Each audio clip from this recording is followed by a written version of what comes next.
Oh, yes, we are very excited, Rabsy. I know you are, Billy, the newest member of the Triple M family, joining us in 2020. None other than the man that loved the media when he was playing. He was a big fan of the media, and now he's crossed to the dark side, and he's joined us.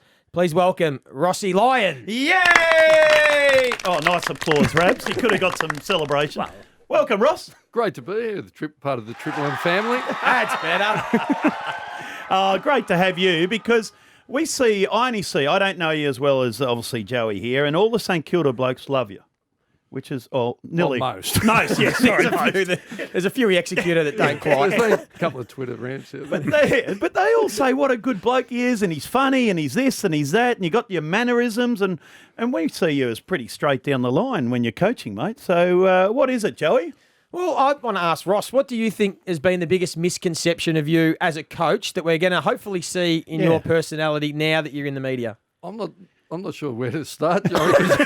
It's a big list. It is. So behind closed doors, always support my players. I think that's the job, and you want to do it because you genuinely care about your players. You see what they go through, and I was a hack, and it's like, how do they do what we're asking them to do? So, but at all times in the media, you're trying to represent your club and your members, and sometimes there's things you want to say for yourself or represent yourself, but it's not appropriate, and you're towing the party line. So, in a sense, the shackles will be off, and just try and be myself. To my players, they see the true you, if that makes sense. But there's a bit of a, bit of a wall situation. Up, with the media? You're always on guard a little bit.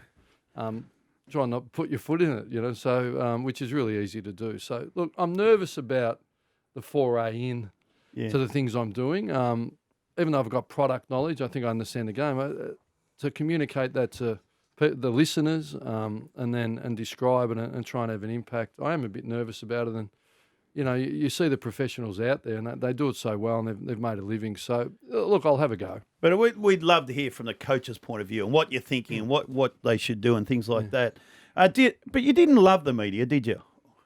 I didn't have an opinion on it. To be honest, I 07, I couldn't have stuffed it up anymore. I just there to coach, but that was very naive of me. Look, my job was to give content, really. Yeah. So I always got feedback that I gave content. And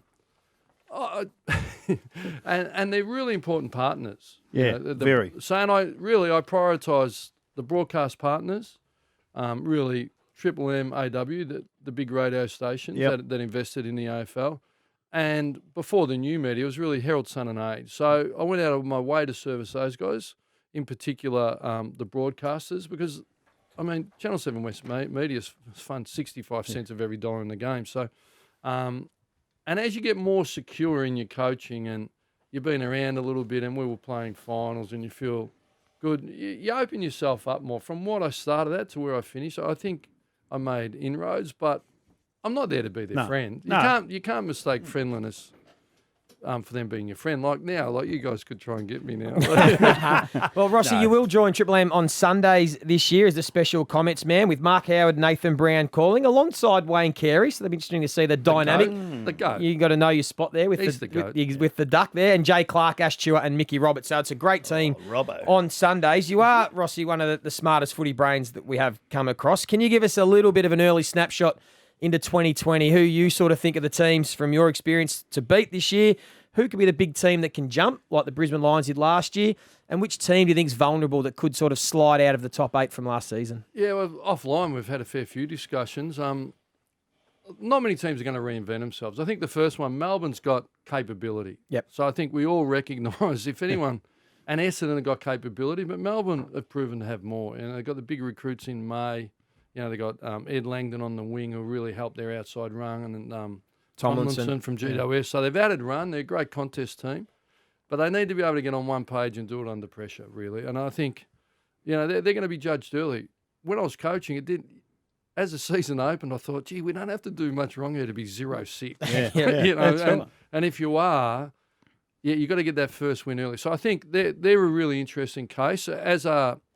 There's a lot of noise around Essendon. There's a lot of noise around the coaching setup. So I think they've got some great addition. Blake Caracella coming in, Carosello. He'll be super for their ball use. Yep.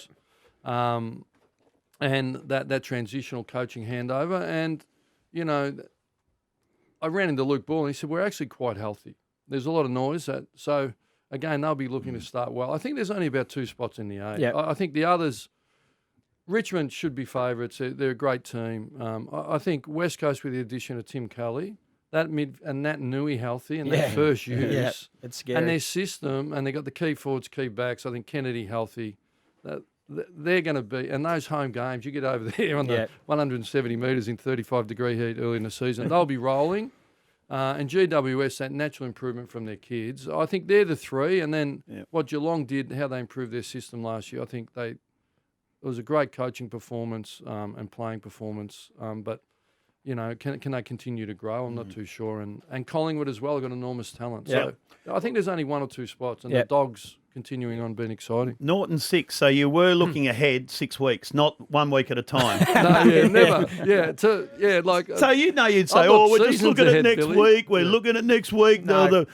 But really, you'd look at 6 or 7 weeks ahead. No, but that would help me take care of the present because I'd look at what was coming, and honestly, you never see an easy game. No, we had a brilliant win round 1, and then you're flying 5 or 6 hours up to play the Gold Coast in hot, humid conditions and distracted on the Gold Coast, and you think this is going to be tough. You know, there's only so much. Me, Jupiter's Casino, a couple of bars. No, Silverlarky joints. Hey, Roscoe, we're going to have a lot of fun because we love to talk about your favourite player, which was who was his favourite player? Lenny. You're Always enormous, Lenny. Indisputable. And a player. I want to talk to him as a player because he was a hard, tough player. I was a fully fledged hack. No, to be honest, it's embarrassing. What were you doing? Jiu-jitsu or karate or something? Were you? Someone told me that when you were playing. He just grew up in Preston and learned how to defend himself. Honestly, I'm 53 and done. I feel like I didn't even play. Same. I look back, and we look like it too, Billy. Ross Lyon will be fantastic on Triple M this year. Yeah, on Sundays. You can hear him on the Sunday Rub and the games on Sundays as well. It is the Rush Hour, Triple M.